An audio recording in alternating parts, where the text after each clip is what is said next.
What is going on, guys? RealTouchGML here, back with another GameMaker tutorial, and today I'm going to be starting up a new series, and that is going to be on how to create servers for a game that you have created. So today we're going to be working with local servers. You can go local, you can go LAN, or you can go port forwarding. Just the differences are that local can only be played on this computer.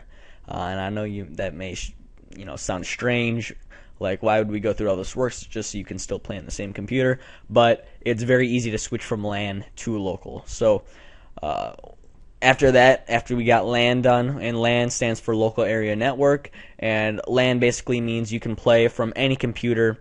So you can be playing on one computer, your brother or your father or one of your friends can be playing on another computer, and you guys can be playing in the same game in real time. Now, this will not work on Mac, so one of you cannot be on PC, one of you cannot be on Mac, nor both of you be on Mac, so Mac is out of the question because you're actually going to need a different DLL script for that. So, yes, we are using scripts, and if you go ahead and check out the download description, or the download in the description, then it will bring you to a script file, which is this dllscripts.gml, and it will give you a 39 .dll, and you're going to need that to run your game. Now, this is a little bit more advanced, so if you are new to GameMaker, I would not recommend watching this. I would go to my other tutorials, or go ahead and subscribe for more, and yeah, you can watch that there, but I should be getting through all of it, so local LAN and port forwarding, throughout the next couple of days, so you can go ahead and look for that. Yeah, so let's go ahead and begin. So I'm just going to go ahead and just going to say online tutorial. And this is done in Studio. This can be done in GameMaker 8, 8.1, HTML5, all that stuff.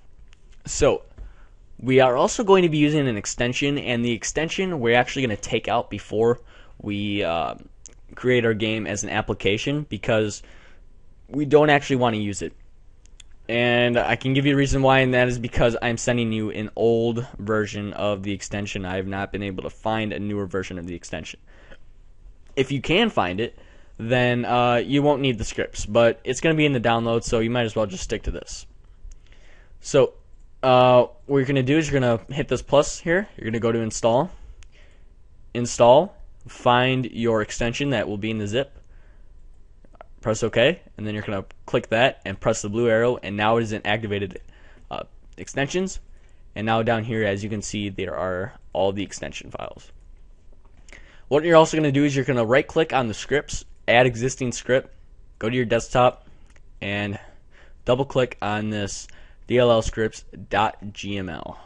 And of course, it brings you to all of this.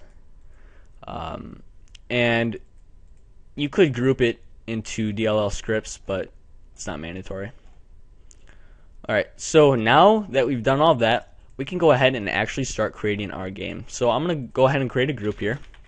So I'm just going to name it online, just so we know which is online and stuff. So I'm going to name this OBJ client. And if you don't know how servers work, client, there we go. If you don't know how servers work, there's a server and there's a client. Now, usually you would have the server in one document and the client in the other one. We're actually going to mix the server and client together for tutorial sakes. But you can easily, whatever I'm putting in the OBJ server, switch it to a new document, run that, and then you can run the client. So again, if you don't know how servers work, basically it's a server. There's one huge server, and then it sends messages to all of these clients, and the clients are like the player. And those clients receive messages from the server, but say we want one player to move up so you can see the position. Well, basically, the client is going to send that message to the server. The server is then going to activate a client handler, which sends it to all of the other clients. So all of the other clients will see your position change. It's easy. It's easier than it sounds. So we can go ahead and create a client here, and in the create event, we're just going to set up a few variables here, and we can say DLL initialize, and then we're going to say 39 DLL.DLL, true and true. Okay, and then we're going to say global.tcp, so we're creating this variable, equals TCP connect, and we're going to put in our IP, and the IP is 127.0.0.1, and that stands for local.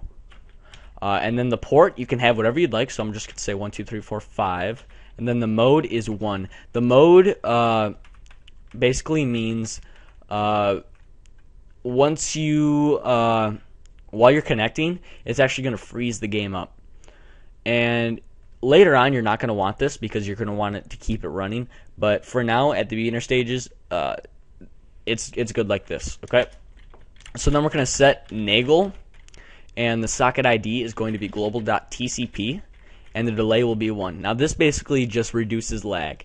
Now you can look up what it does exactly, but the main function for this is to reduce lag. You don't need it per se.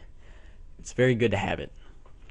Alright, so then we're going to set global.userID equals -1. And basically we're setting that for if there's nobody in the room, then it'll be -1. And the server can't count for negative numbers, so it's good to start at 0 as your first user. And then your second user would be 1, your third user would be 2, your fourth user would be 3. So you can actually set up some error messages here if you like as well. Now these are not needed, but this will just tell the user if it was unable to connect. So you could say if not global.tcp, so you could be the same thing as if global.tcp equals false. We would do what the hell? We would just show a message, and we would say could not connect to server. Please try again later. Okay, and that would be simple error messages. So now we're going to go ahead and create a server. So obj server. Now in the create event, we're going to set up some values that might look the same here. So we're going to say DLL initialize. We're obviously going to say 39 DLL.DLL. The sock functions are going to be true, and the load utils are going to be true. Global.tcp equals, now instead of TCP accept, we're going to listen. Okay, now as you can see, it shows a port down in the arguments down here. And actually what we're going to do here for the port is do the same thing we did for the client. 1, 2, 3, 4, 5. If you do separate numbers, this will not work. Okay, so now we have our max, and this is the max amount of clients we would like in our room total. So, you know, GameMaker can hold about 25 clients max before it starts getting, well, I mean, it can hold as many as it wants, but before it starts getting buggy, it's going to hold about 25 users. So probably 25. And then mode, again, 1. So it's going to, when it's listening for this, it's going to pause the game and look for it.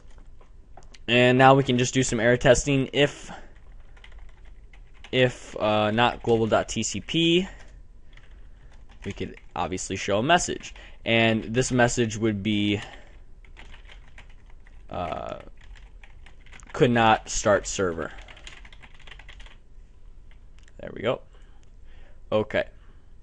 So there we go. That is basically a creating a server and starting it. So we're going to go ahead and create a player now. Just put him up top here. Just name him OBJ player. And let me just go ahead and give him a real quick sprite. So SBR player. Just make it a 32 by 32 and then just fill it with blue or something. It's very fancy, I know. Okay, so then just go ahead and give the sprite there. And that's good. And now what we're going to do is we're going to create OBJ other player. OBJ other player. And obj other player is the other player you see in the room, so we can give them the same sprite if you'd like. Or you can give them a different sprite. So when you're in a client and you see your guy, he's going to be blue. If you gave this other player, say, a red sprite, then if you have other people connected in your room, it's going to show them as a red sprite, and vice versa. Okay, so we can go ahead and set just like simple movement code here into our player. So VK right, X plus equals 5, and then we can just copy this and paste it. Now this code does not change. So left, up, down. You should know how to do this if you're looking at servers. So I'm not going to explain it, and I'm not going to give a link in the description because you should know how to do this. So all of this does not change at all. The player, boom, you're golden. But now in our step event, what we're going to be doing is this is where we're actually going to look for, let me actually maximize that. This is where we're going to look for and collect all of the data. This is where we're actually going to send the messages out, right? So go ahead and put in some code here. And we are going to give a couple variables, message size and message ID. Now the ID is very important because, and that's my phone. Okay, sorry about that. So the message size is very important, or the message ID is because we're going to be using a switch statement, and that's going to tell which case is which. So when we should be, or which messages we should send, I should say. So I can say while 1. So this will create a while loop. We're going to clear buffer. Now you always clear buffer because remember this is a co-op handling, and this is where we are going to send messages. So we're going to say message size equals receive message global.tcp. And this is obviously what it says, receiving the message. Okay, and we have an infinite while loop right here, so we're just going to say if message size is less than 1, then we're just going to break it, because we don't want this infinite while loop. And if message size, so if message, okay, let me rephrase that. If message size does not equal 0, or I'm sorry, is less than 1, then it's basically saying to the server there's no messages that have to be done. Nothing is moving on there. Nothing has to be calculated. Everything is golden. So message ID equals read byte. And you'll find yourself using this a lot. Read byte. There's read short and there's read byte, and there's a couple more. You can actually look in these scripts here. If I go in, you can look in the scripts here. There's read byte, read short, read ushort, read int, read uint, and u just means it can go to a bigger number. But again, all of this takes up memory, and you want to be as efficient as you can while making these. While making a server like this. So what you're going to do is you're going to create a switch statement, right? And this is going to be message ID. That's why I said the message ID.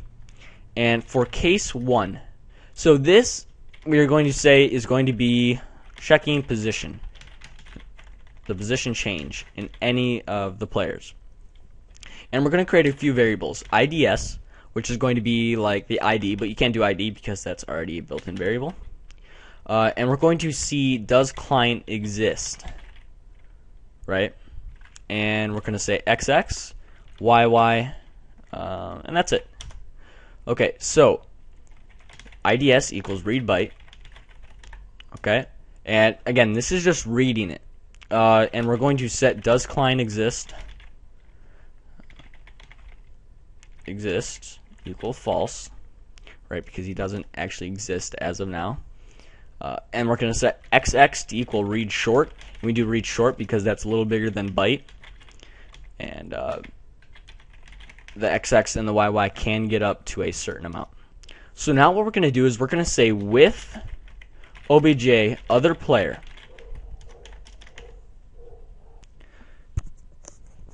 Okay, so we're going to be doing with obj other player. And this basically means that it's, if you're looking at it from a different computer, the other player is actually your player. So we need to change the position within that. So we're going to say x equals xx, y equals yy, and does client exist equals true. Now there's one thing actually we need to do. If we didn't do this, it would do this to every single client. So now we need to check if the co-op ID is correct, and that's co-op ID is going to be something we create. So co-op ID equals IDS, and let's actually tab that forward so it's a little cleaner.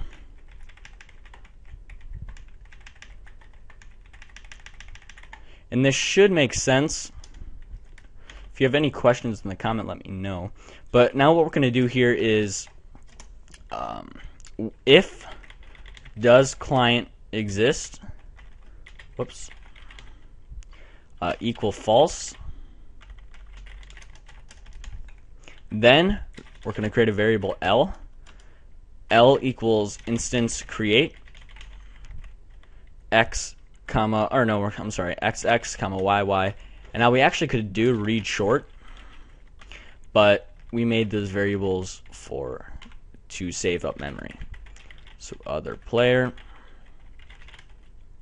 there we go, and l.coop ID equals IDS.